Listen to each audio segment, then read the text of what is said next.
এতে আপনার আমাদের প্রধান উপদেষ্টা একটা ইন্টারভিউতে বলেছেন যে এখানে গাজার মতো সৃষ্টি অবস্থা, এভরিথিং হ্যাজ কলাপস, এবং এই কলাপসটা ফাইন্যান্সিয়াল সেক্টরে ম্যাক্সিমাম হয়েছে, আপনারা জানেন সেটা। এবং actually this will be N unique experience, কারণ এই ধরনের কলাপস এবং এই ধরনের যে ভঙ্গুরতা আমরা কোনো ক্রাইসিস কান্ট্রিতে এর আগে দেখিনি। ইভেন ইন্দোনেশিয়াতে যে ক্রাইসিস হয়েছে, যে ভঙ্গুরতা আমি দেখেছি, আর ওইটার সাথে ওইটাই আমাদের ওয়ার্স্ট, এই Asian crisis worst affected country হচ্ছে ইন্দোনেশিয়া। একনল হ্যান্ড ওয়াশ 100% প্যারাবেন ফ্রি, তাই নিরাপদ হাতের জন্য আস্থা রাখুন। সবাই জানেন সরকারের পতন হয়ে গেছিল ওখানে, দেশটা বিভক্ত হয়ে গেছে ওখানে। তারপরে একটা পর্যায়ে ওটা ইউগোস্লাভিয়ার মতো এক্সপ্লোর করবে কিনা, বলকানাইজড হবে কিনা, এগুলো চিন্তা আসলো।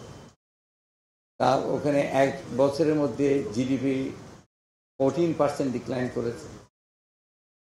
মানে এত বড় ডিক্লাইন একমাত্র 1930-তে গ্রেট ডিপ্রেশন হয়েছিল কোনো দেশে।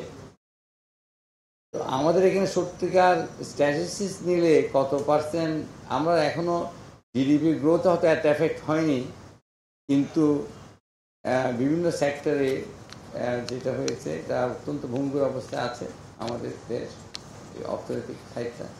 এখানে আমরা এটা হাইড অ্যান্ড সিকের আর কোনো স্কোপ নেই, কারণ আমরা যদি নিজের সাথে নিজেকে প্রতারণা করি তাহলে আমরা ফিক্স করতে পারবো না। আমাকে অবস্থাটা জানতে হবে।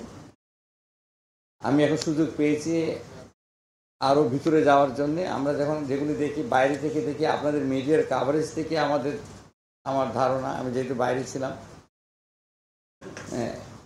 তবে একটা আন্দাজ করতে পারছিলাম। একটা উদাহরণ দেয় কোথেকে আন্দাজটা আসে। ইউএনের একটা, ইউএন আপনারা জানেন এটা মোরাল অথরিটি, এখানে কোনো লিগেল অথরিটি নাই। মোরাল অথরিটি হচ্ছে trade data, detail trade data UN সাথে, ইউএন একটা আছে কম ট্রেড বলে একটা ডেটাবেস আছে, ওইটাতে শেয়ার করতে হয়। ট্রেড ডেটা খুব ইজি, কারণ প্রত্যেকটা আইটেম একটা মানে সুই সুতো পর্যন্ত রেকর্ডেড হয়, কোথায় যাচ্ছে, কখন গেছে, কার কাছে গিয়েছে, কে পাঠিয়েছে। কাস্টমসের মধ্যে যায় তো এটা খুব ইজি ট্র্যাক, হ্যাঁ জি, এভরিথিং। এবং যখন এটা যায় এটার কাউন্টার রেকর্ড হচ্ছে ওই দেশে, এটা খুব ম্যাচিং করা খুব ইজি। এবং এটা খুবই দরকার আপনার টাকা পাচার বন্ধ করার জন্য, যেটা ইলিসিট ট্রান্সফার অফ ফান্ড বলে আমরা, ট্রেড ইন মিস ইনভয়েসিং হয়। বাংলাদেশে 2015 থেকে এই ডিটেইল ডেটা ইউএনকে শেয়ার করা হয়নি। আমি যখন ইউএনে ছিলাম আমার চোখে পড়েছে সেটা। আমার তখনই মনের মধ্যে একটা ঝড় সৃষ্টি হয়েছে যে এটা হঠাৎ করে বন্ধ করা হলো কেন।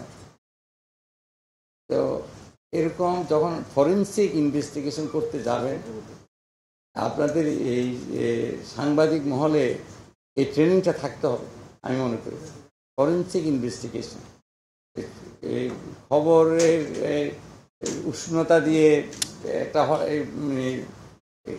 আই ক্যাচিং খবরের যে একটা টেন্ডেন্সি থাকে, এটার বাইরে গিয়ে ফরেন্সিক সাংবাদিকতা কিন্তু খুবই কঠিন কাজ।